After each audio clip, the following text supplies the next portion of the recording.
Today we would like to address an important safety issue in nursing, needle stick injuries. Nurses are especially susceptible to these injuries, especially new nurses. Needle stick injuries occur when the needle punctures the skin unintentionally. This can happen during or after use, or during or after disposal. Needle stick injuries pose a threat to patients, nurses, and the facility as a whole. They can contribute to the spread of bloodborne pathogens and infectious diseases. This is dangerous for the patient and healthcare providers. Additionally, site selection is vital to the safety of the patient. To reduce needle stick injuries here, we plan to implement monthly educational videos on needle safety in an effort to decrease the number of needle sticks, hopefully all the way down to zero. This will promote patient-centered care, staff safety, and will also decrease facility spending, as care for providers who've experienced needle stick injuries can be extensive and costly. Here are 3 prototype videos we have developed to promote needle safety. Let's begin.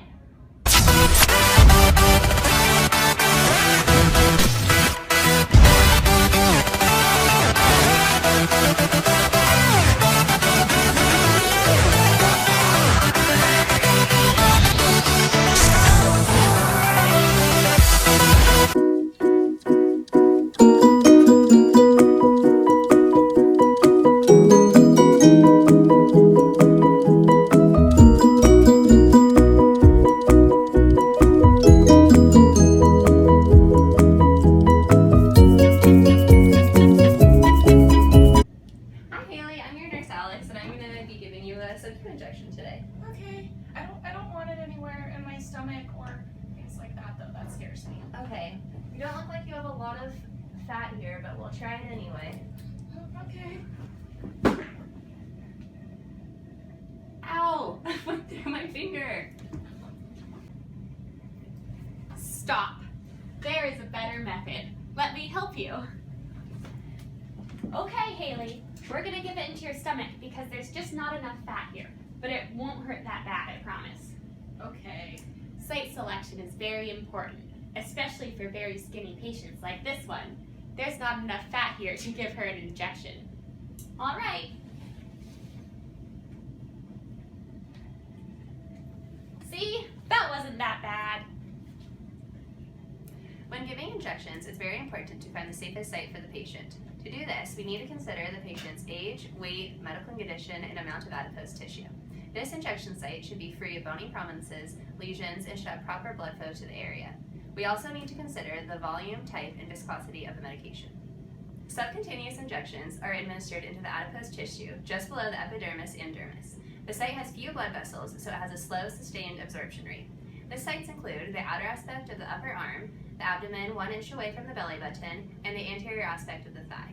We need to ensure that there is enough adipose tissue so that the medication goes into there and not the muscle around it. This will also ensure safety for the patient and nurses, so that the nurse does not pierce her finger if the needle goes through the skin when pinching.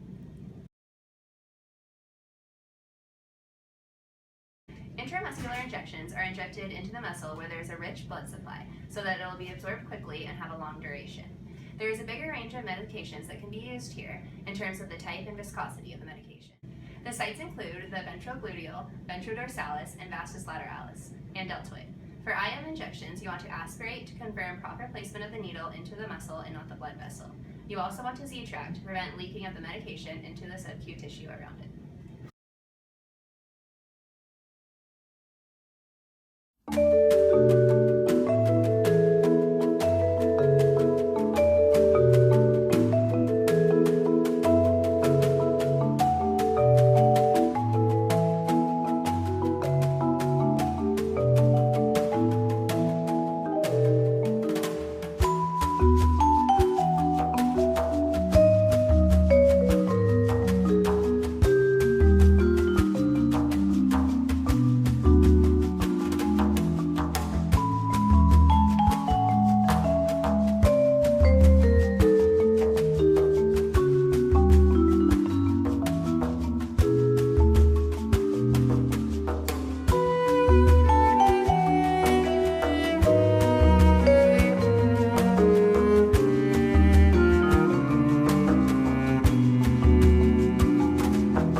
We want to passively recap this needle so you do not poke yourself. Let me show you. With one hand, I am going to scoop up the cap and then finish pressing it firmly down, and my other hand was not at risk for a needle poke. When proper recapping doesn't occur, needle stick injuries can lead to serious or fatal infections with bloodborne pathogens such as hepatitis B, hepatitis C, HPV, or even HIV. This leads to the spread of infectious diseases that can be prevented through proper recapping techniques. Ensuring that healthcare workers are properly trained in the safe use and disposal of needles, this can decrease the risk of needle stick injuries that occur. We need to remember that transmission of infectious diseases not only causes a physical impact, but also an emotional impact that can be severe and long-lasting.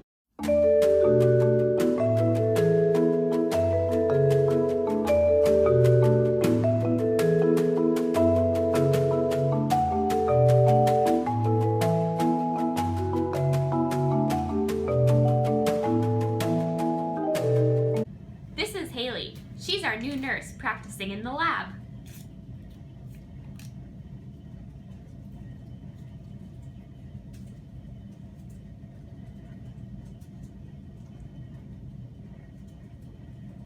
Ow! I poked myself. There's gotta be a better way. Stop. There is a better way. This is one of our new safety needles. It's a retractable needle. So after you give the shot, you pull back on the syringe and the needle retracts back into the barrel. Let me show you.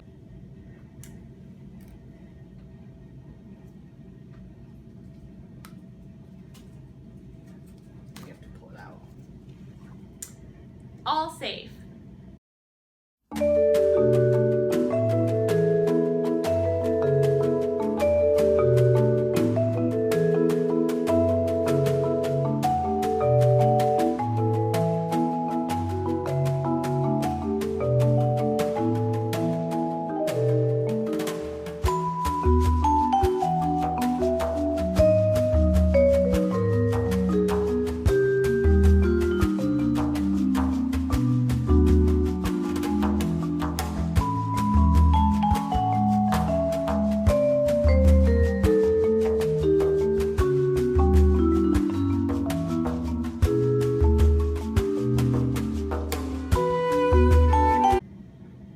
These new retractable needles come in various styles. It's very important that you are well educated in how to use them to avoid error and serious injury. The directions are present in the break room. Take a minute to read and understand them before implementing these needles into your practice.